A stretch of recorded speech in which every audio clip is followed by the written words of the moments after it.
여러분, 좋아요와 구독 부탁드리고요. 많은 관심 기다릴게요. 우주로 가는 독서 스텔라 안녕하세요, 이슬. 윤슬입니다. 오늘 함께 읽을 책은 김슬기 작가의 장편 소설 제12회 브런치북 소설 부문 대상작 강하고 아름다운 할머니가 되고 싶어입니다. 네, 책 소개와 저자 소개해드릴게요. 이 책은 삶에 지친 여성 청년인 주인공 강하고가 근육질 할머니들과 바다마을 구절초리에서 동고동락하는 내용을 담고 있는데요. 삶에 지쳐버린 순간 주인공이 할머니들에게 마치 납치당에 떠밀리듯 구절초리로 가게 되며 다시 생의 한 복판에 뛰어들게 되고 이후 삶의 용기와 의지를 찾아가는 내용을 담고 있어요. 그리고 김슬기 작가에 대해 소개해드릴게요. 김슬기 작가는 2024년 국제신문 신춘문예에 단편소설 공존이 당선되어 활동을 시작했고요. 2024년 제12회 브런치북 출판 프로젝트에서 강하고 아름다운 할머니가 되고 싶어로 대상을 받았는데요. 이 책은 브런치북 출판 프로젝트 소설 부문 최초 수상작이자 1000대 1의 경쟁률을 뚫은 작품이라고 해요. 무려. 네. 언제나처럼 저희 윤슬이가 저자 소개 책 소개 드렸습니다. 역대 최고의 경쟁률이라고 일컬어지는 제12회 브런치북 출판 프로젝트에서 무려 소설 부문 대상을 차지한 이번 책 강하고 아름다운 할머니가 되고 싶어고요. 네. 전반적으로 따뜻한 이야기가 담겨 있어요. 네. 그래서 평소보다 저는 개인적으로 상당히 가벼운 마음으로 그리고 즐겁게 읽어내려갈 수 있었다라고 말씀드릴 수 있을 것 같고 최신의 소설의 트렌드를 담은 책 중에 하나가 아닌가라고 생각해 볼 수 있을 법한 최근에 가장 서점가에서 핫한 책 중에 하나다라고 말씀드리기엔 충분한 타이틀을 달고 있지 않나라고 생각해 봅니다. 제가 지하철에서 이 책을 들고 있으니까 쳐다보시는 분들이 많더라고요. 특히 노약자석에서 어르신들이 여기 할머니가 되고 싶어라는 책이 있다는 것처럼 서로 이렇게 속닥속닥 얘기를 하시는 게 들리긴 했는데 그래서 이 책을 읽다 보면 표지가 주목을 끄는구나라는 생각이 들어서 들고 있으면서 따가운 시선을 느낀 책이었어요. 따갑기도 했겠지만 관심이기도 하고 그만큼 책의 표지도 제목도 눈에 띄는 책이라는 점. 자, 달려봅니다.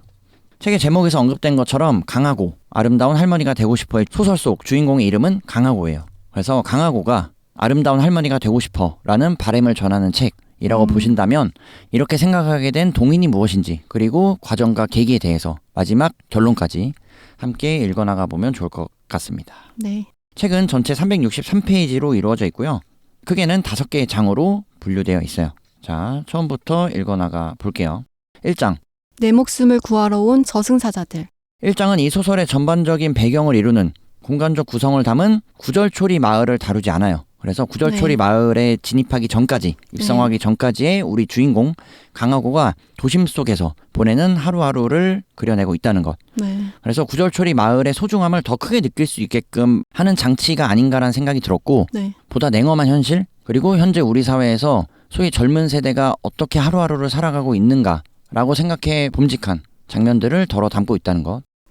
소설을 시작하면서 주인공인 강하고가 배달 기사로서 일을 해나가는 장면을 그리고 있어요. 책의 14페이지. 새벽 1시를 훌쩍 넘긴 시간, 식당 종업원으로부터 묵직한 배달 봉투를 받아들었다. 포장 용기에 벌어진 틈 사이로 스멀스멀 풍기는 음식 냄새엔 진한 기름내와 묘한 향신료 향이 뒤섞여 있었다. 한국, 태국, 프랑스 퓨전 음식으로 오직 심야에만 운영하는 독특한 콘셉트로 SNS를 통해 입소문이나 유명해진 식당이었다. 이런 콜만 맨날 잡았어도 이 지경은 안 됐으려나? 심야 할증까지 붙어 이번 배달은 단가가 평균보다 2배 정도 높았다. 마지막 배달지는 여산동, 그러니까 한강공원 쪽이었다. 탑박스에 배달 음식을 넣고 바이크 시동을 걸었다. 털털털털. 고물 바이크는 언제 멈춰도 이상하지 않을 소리를 내며 힘겹게 달리기 시작했다. 그리고 또다시 배달하는 장면, 책의 12페이지. 목소리를 최대한 낮게 깔고 작은 목소리로 말했다. 여자 배달기사라는 걸 굳이 드러내는 행동은 하지 않는 게 습관이었다. 얕잡아 보거나 연민하거나 둘 다 유쾌하지 않을 뿐더러 때론 위협적인 상황에 놓이기도 했다. 다시 책의 15페이지. 밤늦은 시간인지라 한강공원 잔디밭엔 평소보다 사람이 많지 않았다. 가로등 가까이에 드문드문 돗자리를 펴고 앉아있는 사람들이 한 손으론 휴대용 선풍기로 바람을 쐬고 다른 한 손으론 날아드는 벌레를 연신 쫓고 있었다.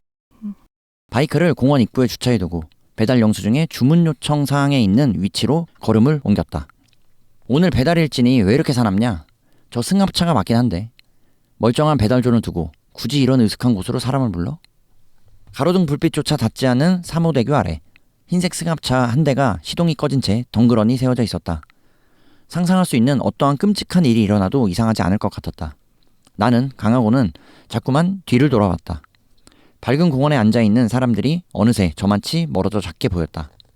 희미한 웃음소리가 아득하게 들려왔다. 승합차의 시동이 걸리며 헤드라이트가 켜졌다. 어두운 무대 위에서 홀로 핀 조명을 받은 배우처럼 나는 사모대교 아래 유일하게 빛나는 사람 같았다. 인상을 팍 쓰며 승합차 옆으로 다가갔다. 짙게 썬팅된 창문이 반쯤 열렸다. 창문 사이로 가죽 장갑을 낀 손이 불쑥 튀어나왔다. 나는 그 손에다 배달 봉투를 걸어주었다. 맛있게 드세요. 인사라고 돌아서려는데 운전석 쪽에 앉아있던 사람이 나를 불렀다. 너. 이번엔 주소지를 틀릴 일이 없었다. 오는 동안 몇 번이고 영수증을 확인했으니까. 울컥 짜증이 치밀어 1초라도 빨리 자리를 벗어나고 싶었지만 몸이 마음대로 움직여지지 않았다. 너. 한마디 했을 뿐인데 위압감이 느껴지는 목소리에 온몸이 뻣뻣하게 굳는 것만 같았기 때문이다. 죽고 싶냐? 네? 내가 죽고 싶다는 말하면 그 자리에서 죽여주기라도 할 것이란 말인가?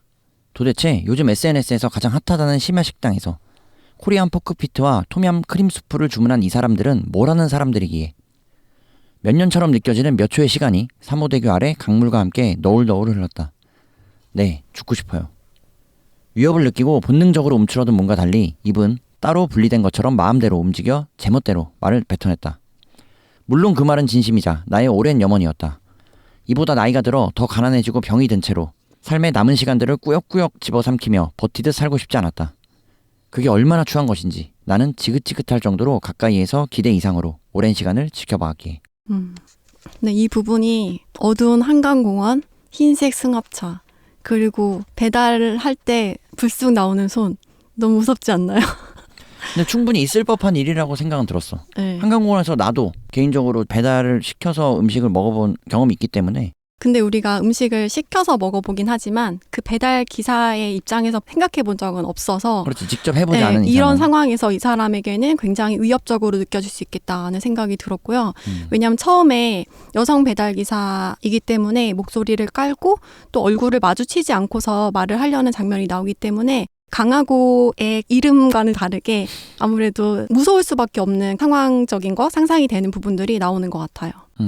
사실 개인적으로는 이 승합차를 보고 오징어 게임이 생각났어요. 네. 태워가는 거 아니야? 네, 타실 거예요. 네, 저도 가스로 기절시켜주세요. 네. 뒤에도 영춘 할머니를 비롯해서 3인의 우리 멋진 할머니들이 네, 강하고를 승합차에 태워가지만 네. 이 승합차들의 연이은 등장이 뭔가를 납치한다는 설정이 괜스레 오징어 네. 게임이 생각나더라고. 사실은 이런 부분에 무서워한다는 게 죽고 싶지 않은 내면을 반영하는 것 같기도 한데 오히려 이렇게 보여주는 것 같은데 늙어서도 힘들게 살고 싶지 않다. 삶이 지긋지긋하다는 것에서 얼마나 힘든 상황인지를 잘 보여주는 것 같아요. 그리고 책의 19페이지. 사모대교에서 집까지는 걸어서 1시간 남짓한 거리였다. 무거운 바이크를 끌고 걸으니 서둘렀는데도 꼬박 2시간이 걸렸다. 온몸이 땀으로 범벅이 되고 나서야 간판이 반쯤 떨어져 나간 지물포 가게 앞에 도착했다. 이 가게를 경계로 공연동 재개발 1구역이 시작된다. 나의 집 주옥빌라도 이 구역에 있었다. 네. 철거 준비를 위해 건물 외벽을 따라 둘러진 회색 방진막은 얼마 전 주옥빌라마저 삼켰다. 방진막 사이 벌어진 틈 사이로 몸을 집어넣었다. 매일 올라도 도무지 적응되지 않는 계단을 헉헉대며 올랐다. 주옥빌라 5층까지 오르면 옥상으로 통하는 문이 있었다. 허리를 많이 굽혀야 겨우 들어갈 수 있는 문을 열었다. 오래되고 낡은 물건들이 담벼락에 자란 담쟁이 넝쿨처럼 뒤덮고 있는 작은 단칸방. 빛 한 점 없는 이 무덤 같은 공간은 가스도 전기도 모두 끊긴 지 오래였지만 불행 중 다행으로 수도는 쓸 수 있었다. 화장실 창문으로 희미하게 새어 들어오는 빛에 의지해 샤워를 했다.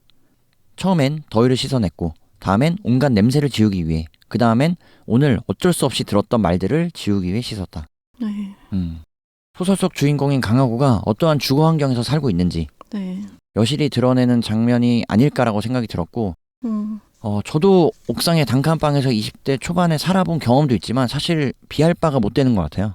전기와 가스가 끊겨 있고 회색 방진막을 걷어서 네. 허리를 굽혀 무려 5층이나 올라가서 도달할 수 있는 본인의 집, 그마저도 2시간을 걸어서 바이크를 끌고 왔죠. 샤워도 희미하게 새어 들어오는 빛에 의지해서 네. 한다라는 표현이 굉장히 소설적으로 잘 묘사가 되었다. 그리고 쉽게 공감은 안 되더라도 네. 괜한 연민과 측은함 음. 같은 것들은 충분히 느낄 수 있지 않았나 싶어요. 네. 세계 22페이지. 깨달았다. 결국 내 인생은 솜이 누렇게 변한 지 오래인 이 이부리를 한치도 벗어나지 못한다는 걸 결심했다. 결코 나이 들지 않겠다고. 그 어떤 것도 내 뜻대로 할 수 없던 삶. 죽음만큼은 내가 원하는 방식으로 선택하겠다고. 사는 게 어려운 거지 죽는 건 마음대로 될 줄 알았다. 특히 죽을 장소를 고르는 일은 쉽게 느껴지기까지 했다. 네, 설상가상으로 바이크도 도난을 당하는데요. 27페이지. 덩그러니 남은 타이어를 발로 차면 씩씩대는데 배달 앱에서 메시지가 왔다. 정상급 미지급 결정 통지서였다. 통지서의 맨 아래엔 정상금 대신 붉은색 글씨로 마이너스 표기가 된 숫자가 적혀 있었다. 하고 또 하고 그래서 내 이름이 이따위인 걸까? 안간힘을 써도 결국엔 마이너스. 제자리 걸음도 아닌 계속해서 뒷걸음질만 치는. 죽긴 할 건데 이건 아니지. 난 내가 원하는 방식대로 죽을 거야. 자연사. 그리스의 천국 같은 해변엔 가지 못하더라도 내 방식대로 죽겠다는 다짐만큼은 포기할 수 없었다. 그렇게 생각해낸 게 자연사였다. 그건 삶을 아주 능동적인 방식으로 포기하는 거였다. 삶이 나를 버리는 게 아니라 내가 삶을 버리는 그 과정을 온몸으로 지독하게 느끼고 싶었다. 게다가 그 어떤 비용도 들지 않는다. 눅눅한 이불에 가장 게으르게 누워 그저 죽음의 때를 기다리기만 하면 되는 것이니까. 너무 힘내세요, 여러분. 저도 이렇게 살잖아요. 정말 웃으면서 해야 되는 말인 것 같아요. 오히려 이럴 때일수록. 누군가는 지금 굉장히 힘들고 지치시더라도 네. 저 이슬이와 윤슬이와 이슬이의 목소리를 들으면서 이 소설이 어제 윤슬이의 이 낭독을 들으면서 깜짝 놀랐어요. 내내 무겁고 어둡지만은 않아요. 책이 전체 5장의 구성이라고 말씀드렸는데 1장에서 유독 네. 마치 오징어 게임의 성기훈 씨가 승합차에 탑승하기 전까지의 모습을 오징어 그리는 것 게임에 같아서 너무 꽂혀있는 아니, 승합차를 타고서 삶이 변해요. 그런 구성은 비슷하다고 느껴서 그리고 여기에서 마찬가지로 죽긴 할 건데 이건 아니지. 난 내가 원하는 방식대로 죽을 거야 라고 하면 반대로 생각해보면 원하는 방식대로 또 살아갈 수도 있지 않을까라는 생각도 좀 드는 것 같아요. 그러기엔 앞에서 그려지는 묘사들이 네. 사실 힘들긴 하죠. 하고처럼 하루만 살아도 내 기구한 삶을 충분히 탓해볼 수 있지 않았을까라는 생각도 들고 이어서 책의 25페이지 이미 실컷 살아버린 인생도 환불이 될까? 아무리 노력하고 발버둥 쳐도 나아질 길 없어 보이는 오히려 깊은 수렁으로 빠지는 망가진 인생을 누구에게 보상받을 수 있을까? 연이어 34페이지 며칠이나 더 지났을까? 손발의 감각이 둔해졌다. 종이장처럼 얇아지고 건조해진 피부 사이로 날카로운 뼈가 뚫고 나올 것만 같았다. 깨어있는 것도 잠든 것도 아닌 상태에서 실제보다 부풀려진 행복한 기억들도 드문드문 떠올랐다. 쾅! 다이너마이트라도 터지는 듯 폭발음이 들렸다. 주옥빌라의 철거가 가까워진 걸까? 안 되는데? 그럼 자연사가 아니게 될 텐데. 나는, 강하고는 가만히 다음 폭발음을 기다렸다. 이상하리 많지 고요했다. 저벅저벅. 마치 누군가 집에 들어오기라도 한 것처럼 무겁고 또렷한 소리가 바닥으로 울렸다. 웅성웅성. 몇몇 사람들이 말을 섞는 소리가 들려왔다. 무척 가깝지만 아득하게도 느껴지는 그런 소리. 또 헛것을 보고 듣는 것일까? 나는 눈을 떠 생의 마지막 순간을 지켜볼 것인가 말 것인가 고민하기 시작했다. 그건 내게 남은 아주 중요한 문제였지만 나는 비교적 쉽게 답을 내렸다. 남은 힘을 짜내 눈꺼풀을 닫는데 쓰기로 했다. 강하고 희미해지는 의식으로 또렷하게 내 이름을 부르는 소리가 파고들었다. 아직 숨은 붙어있네. 의문의 목소리가 말한 것처럼 아직 숨은 붙어있는 내가 무겁게 눈꺼풀을 들어올렸다. 나는 힘겹게 눈동자를 굴려가며 집안을 살피기 시작했다. 수상한 존재들은 일부러 몸을 숨기려고 하지 않는 듯했다. 분주히 움직이고 있는지 사락사락 옷 스치는 소리가 들렸고 바삐 걸음을 옮기느라 쿵쿵대는 소리도 들려왔다. 나는 집안에 들어선 존재의 모습을 보고 일면안도했다. 얼굴은 영락없는 70대 중후반 노년의 여성인데 몸이 달랐다. 배달일을 하면서 남녀노소 온갖 군상의 사람들을 보아왔다고 생각했지만 이런 모습을 가진 존재는 처음이었다. 강하고 또 한 번 이름이 불렸다. 단호하고 또렷한 목소리. 지금까지 겪었던 환영과는 달랐다. 현실의 것처럼 생생했다. 그래도 늦지 않게 왔네. 하고야 가자. 얼른 가자. 어딜 가자는 걸까? 그래 저승사자구나. 저승사자가 날 데리러 왔어. 정신 단단히 차려라. 가만 보자. 얘가 명희 아들이라고? 그래 닮았네. 명희 젊었을 적 얼굴이랑 똑같아. 신발장 쪽에서 일렁일렁 검은 그림자를 만드는 저승사자 둘 중 하나가 짜증스러운 목소리로 대답했다. 아들은 무슨? 노망이 난 거야? 아니면 코앞에 있는 것도 잘 안 보이는 거야? 딱 보면 몰라? 젖가슴이 아무리 나무 판때기처럼 달라붙어 있어도 계집이잖아. 영춘이가 이번에는 명희한테 아들이 아니라 딸이 있다고 했던 소리를 또 잊었어? 그리고 딸이고 아들이고 따질 때냐고. 길자 네가 요 앞에서 길을 잃는 바람에 얘를 송장으로 데려갈 뻔했구만. 명희, 김명희. 언제부터 그 이름 알고 있었는지 모르지만 나는 계속 친모의 이름을 품고 다녔다. 초등학교 시절 가정통신문에 모라고 적힌 칸에 어른 글씨를 흉내내며 여러 번 그 이름을 써넣기도 했다.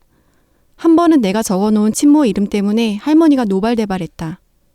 출생의 비밀, 아니 폐기된 비밀에 가까운 엄마의 이야기를 듣게 된 날이었다. 엄마에게로 시작하는 편지는 할머니에게 보내는 것이었고 잠든 내 배 위에 올려둔 채였다고 했다. 할머니는 돈도 한 푼 들어있지 않은 봉투를 확인하곤 그대로 찢어 발겼다. 좋은 사람들이 있는 곳에서 새 인생을 시작하고 싶다는 부분만 기억난다고 했다. 사이비 종교에 빠진 게 분명하다고 중얼대던 할머니 목소리가 여전히 선명했다. 자, 내 이름이 강하고이고 엄마 이름이 김명희가 맞지? 저승으로 가기 전 마지막 확인 절차인 걸까? 나는 힘겹게 고개를 끄덕였다. 그러자 가볍게 내 몸이 공중으로 떠올랐다. 오잉? 갑자기 어떤 수상한 인물들이 나타나면서 전개가 훅 진행되는 느낌이 드는데요. 정말 소설 같은 전개다. 여기에서 근육질의 70대 중후반의 노년의 여성들이 나올 거라 생각을 못했는데 이 순간 표지를 한번 다시 쳐다봤어요. 이 표지에 등장한 세 분의 할머님이 바로 지금 우리 강하고를 들쳐업고 네. 들쳐매고 이 자리를 뜨려는 주옥빌라를 벗어나려는 바로 그 할머니들이다. 네. 강하고가 물고기 같이 그림이 그려진 것 같아서 진짜 꼼짝도 못하고 잡혀가는 모습이 보이거든요. 그래서 저희가 읊어드린 장면들을 하나하나 되뇌어 보시면 우리 소설 속 주인공인 강하고는 자살을, 즉 자연사를 결심해요. 그리고 철거를 앞둔 주옥빌라의 본인의 단칸방에서 가스와 전기가 끊긴 단칸방에 홀로 누워 몇 날 며칠을 흘려 보냈는데 네. 그런 와중에 갑자기 혹은 뜬금없는 전개라고 느껴질 수도 있지만 어디선가 나타난 하고도 모르는 저승사자라고 생각됐던 주인공인 강하고도 모르는 의문의 할머니 3인방이 등장한다는 점. 네. 그리고 그녀들은 범상치 않은 기운을 내뿜으면서 이 자리를 벗어나게 됩니다. 그래서 실제 저승사자라고 느끼는 강하고의 심정과 마음도 찌뿐히 이해가 되고 네. 그런데 이 할머니들은 왜 왔지? 라는 의문을 품고 이 소설을 본격적으로 네. 전개시켜 나간다는 것. 그 뭔가 먹지도 않고 계속 누워 있었으니까 정신도 혼미하고 환각 증세도 보이는 중에 당연히 이런 일이 일어나니까 저승사자가 나를 데리러 왔구나 이런 생각이 들어서 계속 인물들을 저승사자도 눈이 마주쳤다 이런 식으로 얘기를 하고 저승사자의 어깨에 실린 채 나는 밖으로 나갔는데 그때 흰색 승합차가 보였다라는 장면이 나와요. 그래서 과연 이 저승사자들은 어떤 존재이고 강하고에게는 앞으로 어떤 일이 일어날까를 생각하면서 이야기를 들어주시면 좋을 것 같아요. 근데 사실 이런 생각을 하고 있다는 것만으로도 살아있다는 게 너무 생생하게 느껴져서 그리고 명희라는 이름에 대한 언급 처음으로 등장하는데 김명희 바로 우리 소설 속 주인공인 강하고의 엄마의 이름으로 기억해 주시면 될 것 같아요. 네. 그래서 이 소설 내내 끝까지 따라온다라는 점 살펴보면서 1장을 뒤로 하고 본격적으로 이 소설의 배경이 되는 마을 구절초리로 떠나볼게요. 이제는 조금 더 가벼운 마음으로 밝은 분위기로 전할 수 있을 것 같아요. 네. 2장 혓뿌리가 아릴 정도로 달게 사는 것이 인생. 47페이지 죽으면 삼도천이나 요단강 같은 강을 쪽배로 건넌다고들 했는데 다 틀렸다. 나는 강하고는 유람선을 타고 바다를 건너고 있었다. 어차피 죽은 뒤에 바다를 건너올 줄 알았다면 그리스 해변까지 가서 죽겠다는 목표는 굳이 세우지 않아도 되었을 텐데 죽으니 이렇게 좋네. 콧노래가 절로 나왔다. 나는 강하고는 눈을 감고 파도 소리를 박자 삼아 작자 미상의 노래를 흥얼거렸다. 방금 일어났는데도 나른하게 다시 잠이 쏟아지는 듯 했다. 이상한 불안감이 피어오르더니 머릿속이 그리 낭만적이지 않은 생각들로 가득 찼다. 저승가는 배가 도착할 곳이 꼭 천국이라는 보장이 어딨나. 한 번에 일어나지 못하고 버둥거리다 몸을 일으켜 앉았다. 가벼운 어지럼증이 일었지만 컨디션은 나쁘지 않았다. 그런데 이미 죽은 사람에게 어지럼증이라니. 맨발에 따뜻하게 데워진 마룻바닥의 감촉이 전해졌다. 발가락을 꼼지락거려 보았다. 죽음은 꿈이나 환영과는 다른 것인가? 모든 감각이 생생하게 살아있었다. 살아있다는 얘기죠. 이 대목을 꼭 읽고 싶었던 것, 꼭 함께 나누고 싶었던 건 제가 바로 이런 기절했던 삶의 경험을 갖고 있기 때문에 사실 실소를 참지 못했어요. 왜? 실제 코마 상태에서 앰뷸런스를 타봤던 경험을 해본 저가 감히 말씀드리면 약 30분 정도 의식이 없었다는데 한 번에 일어나지 못하고 버둥거리다가 몸을 이렇게 앉았다? 네. 저는 약 1시간 정도? 짧게는 40분 정도에 손가락 하나 까딱하지 못했어요. 이 얘기를 갑자기 왜 하는 거야 이 녀석은 이라고 하실 수도 있지만 제가 바로 작년에 개인적으로 그런 경험을 해봤다고 한다면 네. 실제 이 장면을 그려낸 작가님의 의도와 의중은 알겠지만 네. 경험자로서는 약간의 아쉬움, 그러니까 네. 현실 묘사로서의 공감되지 않는 부분이긴 했어요. 네. 물론 당시의 저와 소설 속 강하고의 환경과 상황이 모두 똑같다는 전제를 할 수는 없겠지만 네. 그럼에도 소설 속에서도 무려 며칠이나 네. 식음을 전폐하고 자기 몸 하나 가눌 수 없는 기절한 채로 누워만 있었다고 한다면 크게 좋은 상황이나 컨디션은 아니었지 않았을까라고 느껴져서 이제 밝은 얘기를 한다고 했는데 죄송합니다. 그러나 저 이렇게 건강하게 20대 시절에 K아미에 대한 자부심을 살다가 그러다가 제가 작년에 뭐 말씀드리면 마라톤을 하다가 아 미사 그렇지. 안에 저뿐만이 아니라 수십 명이 단체로 열사병에 기절하고 수십 대의 앰뷸런스가 등장했던 사건이 있었어요. 이건 뭐 뉴스에도 나왔던 일인데 제가 또 마침 그 중에 하나라는 사실에 대해서 네. 이 얘기를 왜 하고 있는지 모르겠는데 어쨌든 저는 건강하게 다시 마라톤을 준비하고 있습니다, 여러분. 네. 그래서 우리 강하고가 이런 사건을 경험하는 데 있어서 괜히 낯설지 않았어요. 더 마음이 가고. 그래서 사실 이게 소설의 힘이 아닌가 싶은데 본인들이 각자가 독자들이 해왔던 혹은 경험할 법한 일들이 소설 곳곳에서 만나볼 수 있다는 것이 저는 이 소설이란 장르가 가진 힘이 아닌가 라는 생각이 네. 들어서 저는 유독 이 장면이 더 눈길이 갔던 거고요. 예를 들면 배달기사 일을 하시는 분들은 네. 소설 초입부터 이거 내 얘긴데? 네. 라고 여기실 수 있을 것 같아서 저는 그런 부분들이 참 이런 소설을 읽어나가면서 제가 더 소설이란 장르를 좋아하게 되는 게 아닌가 싶은 대목이었던 것 같아요. 책이 49페이지. 네, 그래서 이슬처럼 일어난 강하고는 집안 곳곳을 둘러보기 시작하는데요. 강하고 화이팅! 50페이지. 창에서 몸을 돌려 실내를 찬찬히 훑기 시작했다. 군데군데 현대식으로 리모델링한 모양이지만 오랜 세월을 가늠할 수 있는 건물이었다. 거실 한쪽 벽면을 가득 채운 사진 앞에 섰을 때였다. 크고 작은 사진들을 하나씩 들여다보다가 제70일의 구절초리 체육대회 플래카드가 걸린 단체 사진을 보자마자 눈이 휘둥그레졌다. 구절초리 체육대회? 이 범상치 않은 할머니들은 뭐고? 체육복을 입은 사진 속 할머니들은 하나같이 어마어마한 근육질의 몸을 하고 있었는데 고작 손으로 V자를 그리고 있을 뿐인데도 어깨 근육이 터질 것처럼 부풀어 있었다. 특히 낯익은 얼굴에 시선이 머물렀다. 그는 사진 정중앙에서 MVP 벨트를 양팔로 번쩍 들어 올리고 있었다. 나를 어깨에 둘러매고 흰색 승합차에 아무렇게나 던져넣은 그 할머니 저승사자가 분명했다. 머리에 두른 나이키 스포츠 헤어밴드까지 일치하는 것을 보니 영락 없었다. 얼굴만 보면 70대 중후반쯤으로 보이는 할머니였다. 하지만 그 외에는 어느 것 하나 할머니라는 고정관념 안에 우겨 넣을 수 있는 구석이 없었다. 키는 190cm 남짓. 얇은 고탄력 기능성 티셔츠 위로는 잘 부푼 빵처럼 매끈하게 솟아오른 근육들이 울룩불룩 존재감을 드러내고 있었다. 넉넉한 통의 반바지 아래로는 웬만한 충격에도 꿈쩍하지 않을 듯한 기둥 같은 다리가 묵직하게 버티고 있었다. 나이도 성별도 모두 초월한 강인한 인체의 표본 같았다. 강하고가 말하길 저 드디어 죽은 거죠? 거의. 그렇죠. 저는 네? 거의요? 그래 거의. 거의 다 죽어가던걸. 우리가 구해다 살려놨잖아요. 잠시만요. 그러니까 여기가 저승이 아닌 거고요? 왜? 저승 가서 눈 뜰 줄 알았는데 살아서 총구석에 있으려니 억울해? 그럼 저는 언제 집으로 돌아갈 수 있나요? 못 간다. 서늘한 기운이 온몸을 훑고 지나가는 듯 했다. 노예가 아니고서는 이 상황을 달리 설명할 방법이 없어 보였다. 모든 퍼즐 조각이 딱딱 들어맞았다. 3인조 저승사자, 아니 납치범 할머니들은 어떻게 주옥빌라 옥탑방에 죽은 듯 누워있던 나를 찾아낸 걸까? 그것도 모자라 친모의 이름을 부르며 나를 확인하지 않았던가. 어쩌면 이들은 세상에서 사라져도 아무도 모를 사람들을 찾는 전문가들일지도 몰랐다. 저도 똑같이 생각했어요. 어떻게 이 할머니들을 찾아낸 거지? 그리고 왜 찾아낸 걸까? 그러니까요. 죽어가던 세상에 미련 없는 자연사를 선택했던 우리 강하고를 네. 이라는 생각이 독자로서 이 책의 56페이지까지 따라오면서 우리 하고와 딱 맞아떨어지는 의문을 가지기에 충분했고 네. 그만큼 여기까지 잘 따라오고 있구나 라는 생각도 들었어요. 그리고 앞서 윤수리가 묘사한 키는 190cm 남짓되는 할머니가 말하길. 돌아갈 곳이 있어야 돌아가지. 네가 살던 빌라는 굴착기랑 불도저가 와서 싹 다 허물어버렸다. 우리가 하루만 더 늦게 왔어도 넌 그 건물이랑 같이 가루가 되었을 거야. 그럼 이제부터 저는 죽지도 살지도 못한 채 노예로 여기서 지내는 걸까요? 여기 명희 집이야. 네?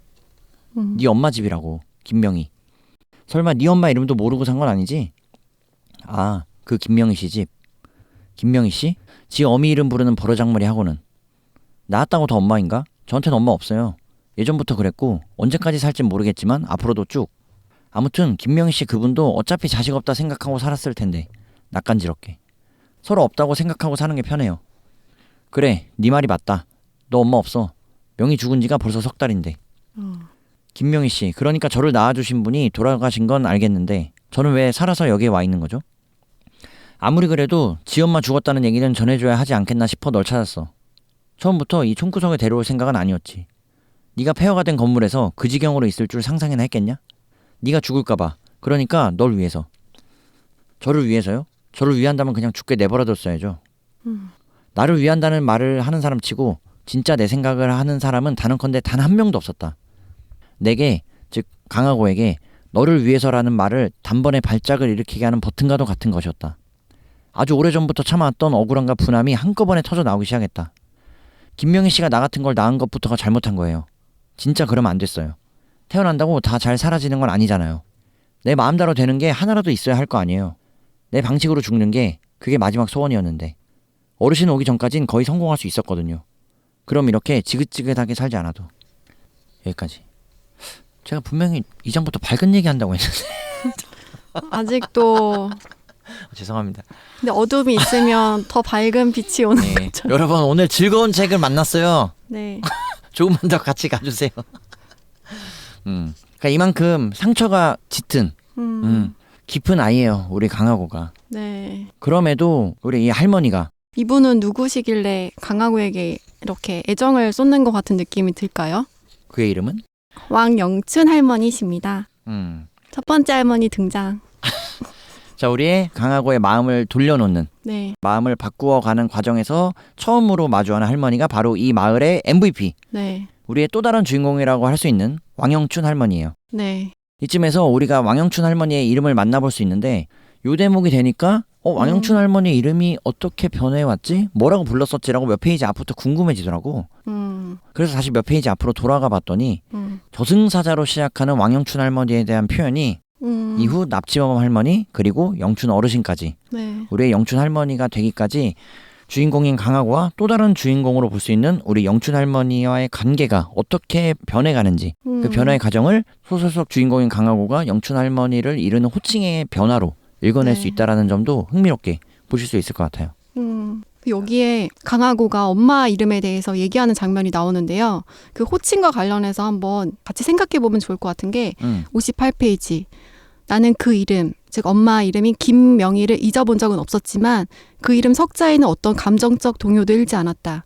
전등, 달력, 시계, 수도꼭지, 리모컨, 가위, 엄마, 김명희. 이슬.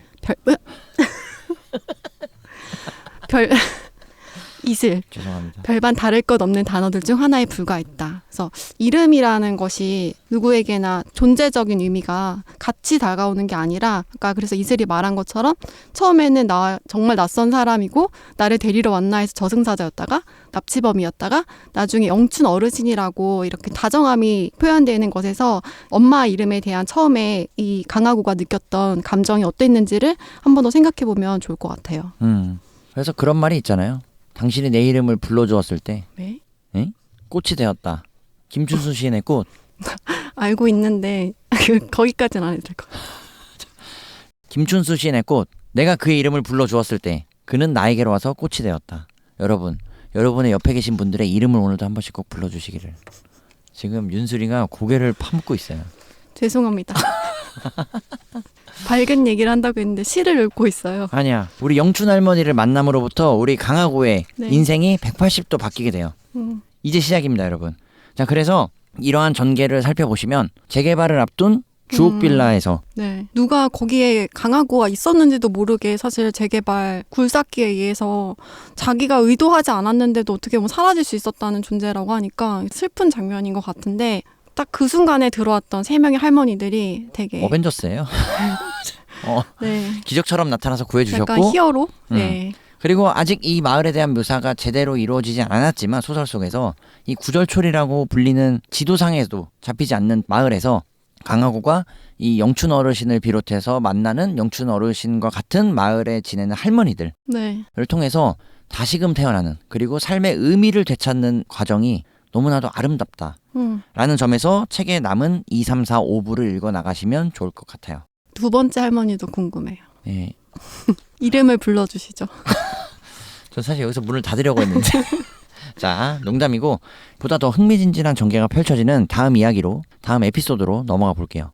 그래서 두 번째로 만나볼 수 있는 할머니 바로 길자 어르신이에요. 네. 63페이지. 어서 와요. 기운 차린 거 보니 마음이 좀 놓이네. 영춘 어르신이 말하길 여기가 길자네 바다 식탁 주인 오길자. 저번에 나랑 같이 너 데리러 간 거 기억하지? 영춘 어르신이 앞장서서 식당 미닫이 문을 힘껏 열며 식당 안으로 들어갔다. 이 자리가 명당이야. 왜 명당인지는 어렵지 않게 알 수 있었다. 묵직한 나무 뚜껑을 번쩍 들어올린 길자 어르신이 물속을 회오리치며 돌고 있던 오징어를 맨손으로 휙 낚아챘다.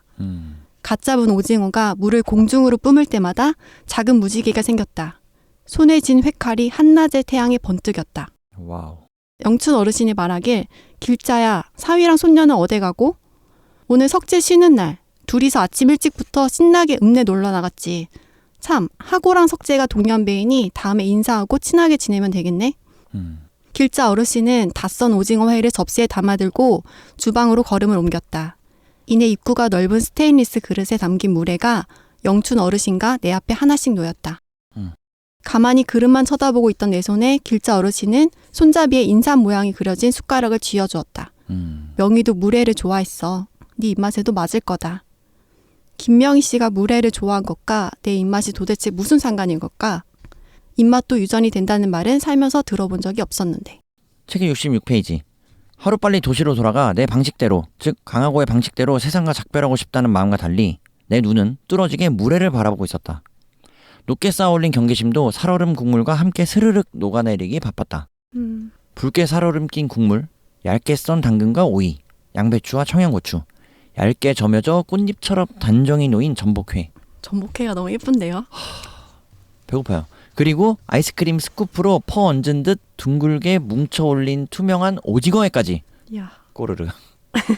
뱃속이 더 큰 소리를 내며 울었고 이를 신호탄 삼아 내 손이, 즉 강하고의 손이 제멋대로 움직이기 시작했다. 내가 한 숟갈을 퍼먹는 사이 물에 반 그릇을 빠르게 치운 영춘 어르신이 입안에 든 음식물을 우물거리며 내게 물었다. 어디 아프냐? 왜 울고 있냐? 나는 울고 있었다. 고장난 수도꼭지에서 물이 흐르는 것처럼 눈물 콧물이 쏟아져 나왔다. 아픈 것은 아니었다. 죽지 못한 것에 대한 서름도 아니었다. 위협적일 만큼 건장한 할머니들을 향한 두려움은 더더욱 아니었다. 그저 너무 맛있어서 울었다. 33해를 살아오면서 먹었던 음식들과는 비교도 할 수 없는 그런 환상적인 맛이 느껴졌다. 모든 감각이 일제히 깨어나 소리치는 것 같았다. 나를 둘러싼 모든 상황과 내가 겪어왔던 모든 기억을 잊을 만한 황홀함. 이 음식을 계속 먹을 수만 있다면 오징어 배에 팔려나가 노예 생활을 하게 되더라도 괜찮을 것 같았다. 아니, 분명 행복할 것 같았다. 음식이 주는 힘, 그리고 따뜻한 밥 한 끼가 쥐어주는 소울푸드. 의미. 그래서 앞서도 소개가 되었지만 우리 소설 속 주인공 강하고는 단 한 번도 어떠한 단 한 장면도 본인의 인생에서 엄마인 김명희와의 추억이나 기억이 없다라는 것을 상기시켜 본다면 엄마가 해주는 밥을 경험해보지 못한 강하고인 거예요. 네. 그런 의미에서 세상에서 이렇게 따뜻하고 정이 담긴 소위 말하는 집밥을 먹어볼 수 있었던 기회 혹은 그런 시간이 얼마나 되었을까라는 생각이 들어서 네. 이 길자 어르신이 올려준 오징어회가 세상에서 가장 맛있게 그리고 내가 이 오징어회를 먹을 수만 있다면 노예 생활을 할지라도 너무나 행복할 것 같은데 라는 생각이 들었다는 것. 다시 말하면 본인이 주옥빌라에서 정말 지옥 같은 삶을 하루하루 살아냈음에도 불구하고 그때라도 이런 따뜻한 밥이 본인을 기다리고 있거나 먹을 수 있는 기회가 조금이나마 주어질 수 있었다면 과연 그러한 선택을 하려고 했을까라는 생각도 들어서 맛있는 걸 먹기 위해서 다음날 또 일어나 봐야지라는 생각이 들 수도 있을 것 같은데 예, 윤슬이는 완전 그쪽이에요. 근데 윤슬이 미식가입니다. 여기에서 맞아요. 맛의 진심. 근데 여기에서 김명희 씨가 물회를 좋아한 것과 나랑 무슨 상관이야? 라고 했지만 속으로는 또 궁금한 점이 있었을 것 같아요. 계속해서 이렇게 비슷한 점을 사실 마을의 할머님들이 돋궈요. 네. 돋아내고 그리고 뒤에서 소개되겠지만 이 세 명의 할머니, 그러니까 나를 구조해준 저승사자라 불렸던 세 명의 의문의 할머니 중 영춘 어르신과 길자 어르신이 소개되었다면 네. 마지막에 소개될 원주 어르신. 까지 네.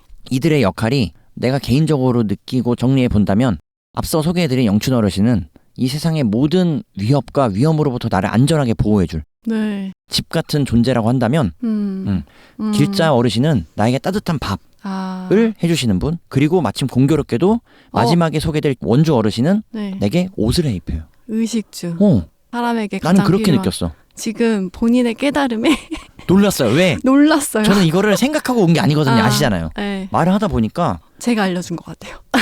말을 하다 보니까 이게 된 이건 거예요. 아닌데. 정말 그렇게 따지니까 진짜 이 의미가 세상에서 있네요. 네. 강하고를 지켜줄 수 있는, 그리고 인간이 행복을 느끼는 데 있어서 최소한의 요건이라고 한다면 우리가 의식주에서부터 해결해 나가야 된다고 네. 말을 해볼 수 있을 것 같고, 그렇다고 한다면 영춘, 길자, 그리고 원주 어르신이 각각의 갖는 의미와 역할들이 네. 우리 강하고에게 너무나도 깊게 그리고 크게 의지되는 관계가 아닐까 싶어서 네. 이걸 제가 또 이렇게 정리한다고요? 제가 알려줬어요. 말하면서도 놀랐어. 네. 예, 좋은 전개가 아닌가. 그러네요. 그런 네. 의미를 더 볼 수도 있겠다. 사람이 삶을 살아가는데 필수적인 요건이긴 하지만 누구에게나 그것이 다 당연한 것이 충족하게 아님을. 주어지진 않으니까 그렇지. 그런 부분을 강하고라는 인물의 주변에 원래 없었던 부분들을 하나씩 채워주면서 말을 해준다는 게 또 의미가 있는 것 같네요. 그 자체가 아름답다. 이러한 과정이 아름답고 이러한 사랑을 강하고도 소설 속에서 이 세 분의 어르신에게 받아봤기 때문에 네. 또 누군가에게는 강하고가 어른이 되어가면서 할머니가 되어서 베풀 수 있는 여유 혹은 그런 기억이 본인의 어딘가에는 내재되지 않았을까라는 네. 따뜻함의 리추얼. 저 지금 스스로 또 많이 올라가 있어요. 지금 너무 또 죄송합니다, 여러분. 그래서 그런 의미를 두어볼 수 있지 않을까라는 생각이 들어서 네. 좋네요. 이 장면에서 물회가 너무 맛있게 지금 전복회랑 오징어회가 네. 그 다음에 꼬르륵이라는 세 글자. 뱃속이 먼저 울었고 그러니까 자기도 모르게 숟가락을 쥔 손이 움직이는 게 사실 살고자 하는 본능적인 거였을 수도 있을 것 같아요. 그렇지. 네. 말은 계속 나 죽을 거야. 뭐 그리고- 세상과 작별할 네. 거라고는 하지만 그리고 배가 채워지니까 그제서야 눈물이 울음이. 나오잖아요. 네. 좋아요. 우리 강하고가 따뜻하게 밥 한 끼 뚝딱 해냈습니다. 네. 우리 길자 어르신 덕분에. 음. 그리고 뒤에서 옷을 해입힌다고 말씀드린 원주 어르신은 사실 소설의 말미에서나 그런 모습을 엿볼 수 있지 네. 등장부터는 예사롭지 않아요. 네. 책의 69페이지. 선글라스를 머리 위로 올린 원주 어르신이 눈으로 나를 위에서 아래로 훑었다. 맨발에 대충 깨어시는 낡은 슬리퍼가 부끄럽게 느껴졌다. 마음에 안 들어. 명이랑 얼굴 조금 닮았다고 대충 폐가에서 노숙하던 애 주워온 거 아닌가 몰라. 엥? 말이 너무 상처. 저희는 이제 결말을 아니까 이 원주 어르신이 왜 이런 말을 네, 하고 있는가에 대해서 네. 10분 이해가 되지만 또 처음부터 이거 들으시면 야 다시 어두워져? 라고 하실 수도 있지 않을까. 네. 아닙니다. 물론 또 이때 우리 강하고는 상처를 아니 받을 수 없잖아요. 억울했다. 살려달라고 애원한 것도 아니고 그저 내 집에 가만히 누워 죽을 날을 기다리고 있었을 뿐이었는데 억지로 나를 납치하듯 데려다 놓고 말로 형언할 수 없을 만큼 맛있는 오징어 물회를 먹이며 생을 강요한 건 여기 사람들의 소행 아니었던가? 하지만 나는 입도 번긋하지 못하고 원주 어르신의 따은 머리 사이에서 위협적으로 빛나는 길고 짧은 바늘을 눈으로 좇을 뿐이었다. 머리 사이에 바늘이 있다니. 보통 분이 아니에요. 하지만 이 바늘로 바로 우리 강하고에게 네. 그녀의 맞춤 의상을 제작해 줄 수 있다는 거. 그리고 앞으로 너의 옷은 내가 해줄 거야라고. 네. 완성되는 이 의식주의 완성이 이 소설의 말미에서 이 원주 어르신의 태도의 변화 그리고 네. 그녀가 왜 그렇게 행동했는지에 대해서도 알아볼 수 있다라는 점이 네. 소설을 끝까지 읽어나가야 하는 여러 동인 중 요인 중에 하나로 또는 재미로 꼽아볼 수 있을 것 같아요. 그 원주 어르신이 여기에서 명이랑 얼굴 조금 닮았다고 어디서 있는지도 모르는 애를 데려왔냐라고 하지만 처음에 김명이라는 사람이 이 동네에 왔을 때도 또 이런 시각으로 봤을 수도 있겠다. 근데 같이 지내다 보니까 그런 인식이 달라져서 명이라고 하잖아요. 그러니까 성을 딱 떼고서 명이라고 하는 것에서도 일종의 이 원주할 어르신의 입장에서는 친밀감이 느껴지는 것 같아요. 그렇지. 그러고 보니 저도 7년 전에 처음 시작했을 때 우리 별님들 만났을 땐 저는 최이슬이었어요. 이거 모르지? 네. 알고 싶지도 않나요? 처음엔 저도 성을 붙여서 이름을 불렀었거든요. 최이슬 씨. 네. 네. 근데 이제 어느덧 우리 별님들과 친근해지다 보니 저도 성을 떼고 물론 제 마음대로 뗐지만 네, 이슬이라는 이름으로 만나 뵙고 있습니다. 네. 네. 축하드립니다. 책의 77페이지. 강하고가 말하길 아무리 생각해도 도시에 돌아가는 게 맞아. 여기선 어차피 마음대로 죽지도 못할 테니. 으이그. 다짐과 달리 마을을 벗어나는 것부터 문제였다. 부지런한 데다 지나치게 건장한 마을 할머니들 중 몇몇은 새벽같이 일어나 구절초리 구보대 단체 티셔츠를 입고 뛴다. 이솔도 마라톤 하고 싶다고 했으니까. 저도 구절초리 구보에 함께 하겠습니다. 한낮은 또 어떤가. 육지에서 농사를 짓는 마을 사람들은 나를 향해 끝이 날카로운 곡괭이를 위협적으로 흔들며 인사를 하기 바빴다. 마을 사람들 눈이 살아있는 감시 카메라처럼 번뜩였다. 내가 마당에서 기지개만 켜도 강하고가 마당에서 기쁨의 만세를 부른다는 식의 소문이 금세 퍼지곤 했다.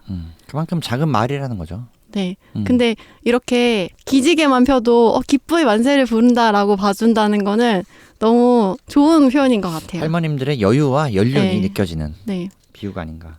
나는 휴대폰으로 지도 앱을 열고 새로 고침을 반복했다. 다른 지역들은 멀쩡하게 도로와 건물 정보가 뜨는데 지금 내가 있는 이곳은 지도상에선 도로도, 건물도, 마을 이름도 알 수 없었다. 알 수 있는 것이라곤 회색지대로 표시된 마을의 경계를 따라 디귿자 형태의 높은 산이 감싸고 있고 나머지 한 면은 바다 쪽을 향해 열려 있다는 것이었다. 그러다 마을 끝자락, 높은 산 아래 작고 어두운 틈 하나가 눈에 들어왔다. 터널인 듯했다. 그게 유일한 마을의 출입구인지도 몰랐다. 터널까지만 어떻게든 가면 돼. 거기서부터는 지도도 이어져 있고. 강하고의 순진한 생각이 보여지는 것 같아요. 과연 터널까지만 가면 될까요? 이어서 마을에 대한 묘사가 담겨있는 책의 93페이지. SNS에는 하루가 멀다 하고 아니 초단위로 세상의 온갖 일들이 짧은 클립으로 편집돼 빠르게 퍼날라지는데 아무리 떠올려봐도 바다마을에 엄청난 힘을 가진 할머니들이 살고 있다거나 이탈리아의 콜로세움을 닮은 경기장이 있다는 이야기는 듣지도 보지도 못했다. 목이 긴 양말 사이로 정강이 보호대를 집어넣던 영춘 어르신이 내 혼잣말을 듣더니 대답했다. 우리 마을도 아주 오래전엔 이렇게까지 폐쇄적이진 않았어. 괴물이라며 손가락질하는 사람들이 늘어나면서 문을 걸어 잠글 수밖에 없었던 거지. 아무도 모르게 살면 적어도 자유로울 수는 있으니까. 이 체육대회도 마을 문을 완전히 닫은 그때부터 시작됐어. 남 눈치 보지 않고 마음껏 힘을 펼치는 것. 그게 우리 마을다운 일이거든. 96페이지. 바닥에 떨어져 있던 체육대회 팸플릿을 집어들었다. 강하고가 집어든 거고요. 앞장부터 천천히 넘기며 살펴보았다. 1톤 모래 수레 끌기, 트랙터 타이어 멀리 던지기, 스피드 나무 토막 쪼개기, 왕복 바위돌 굴리며 달리기, 불타는 줄다리기. 만만치 않은데. 평범하지 않을 거라 생각했지만 경기 종목들은 역시 남달랐다. 여기서 이슬은 네? 어떤 대회에 참여할 수 있을까요? 저는 참여는 다 가능한데 네. 완전히 힘들 것 같아요. 또 모험을 즐기니까 구절초리 할머님들과 함께 해보긴 하겠지만 네. 전혀 생각해보지도 않았던 체육대회 종목들이 나와서 이게 가능한가? 라는 생각이 든 것 같고 그 왕영춘 할머니가 이 체육대회에서 MVP를 하셨잖아요. 그럼 내내 하고 계시지. 네, 이 영춘 어르신은 얼마나 대단하신 분인가. 강하고가 그대로 올 수밖에 없겠다라는 생각이 드는 것 같아요. 그리고 이 체육대회를 소개하는 장내 아나운서의 힘찬 목소리가 경기장 전체에 울려 퍼졌는데 제76회 구절초리 체육대회를 시작합니다.